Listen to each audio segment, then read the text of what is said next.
اور ہم price elasticity اگر ایک کی ایزیوم کرتے ہیں تو اوبیسلی وہ 30% سے نیچے آ جاتا ہے, تو آئل پرائس کا, کموڈیٹی پرائسز کا جو ڈکلائن ہے وہ اس کو کمپنسیٹ کر دیتا ہے. لیکن آئی تھنک اس میں ہم لوگوں کو ایک چیز اور دیکھنی پڑے گی کہ یہ صرف اور صرف آئسولیشن میں ہم یو ایس کا اور پاکستان کا ٹریڈ دیکھ رہے ہیں.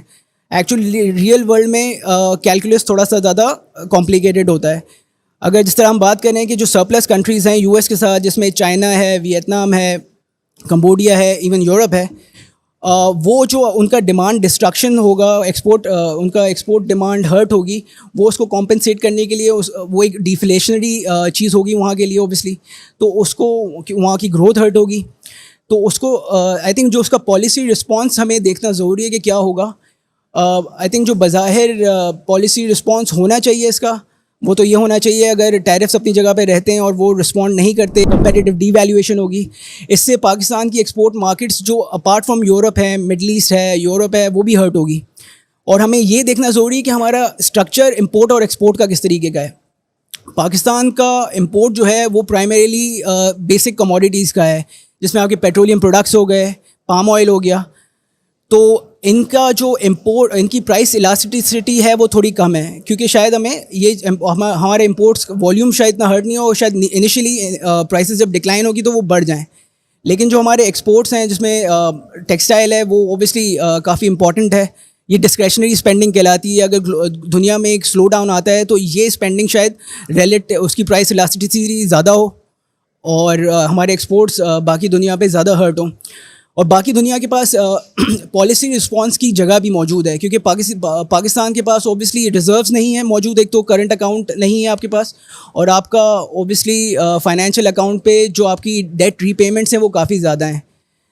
تو ہمارے پاس بفرز نہیں ہیں باقی ویتنام کی طرح یا انڈیا کی طرح کہ ہم کوئی ایک ایکسپینشنری پالیسی رسپانس دے سکیں, اور جس کی وجہ سے ہماری ایکسپورٹ کمپیٹیونیس پہ ہٹ آ سکتی ہے, ہمارا کرنٹ اکاؤنٹ پہ پریشر آ سکتا ہے. سملرلی کیونکہ ہم بہت زیادہ ریلائنٹ ہیں, لاسٹ کچھ سالوں میں ہمارا کرنٹ اکاؤنٹ کا ایشو نہیں رہا, ہمارا زیادہ بڑا رہا ہے فائنینشیل اکاؤنٹ کا ایشو. ہمیں سال کی لیٹس سے اگر $25 بلین کی ری پیمنٹس کرنی ہے تو اس پہ ہم لوگ اپنے by lateral partners, multi lateral partners اور انٹرنیشنل لینڈرز پہ کافی ڈپینڈنٹ ہیں.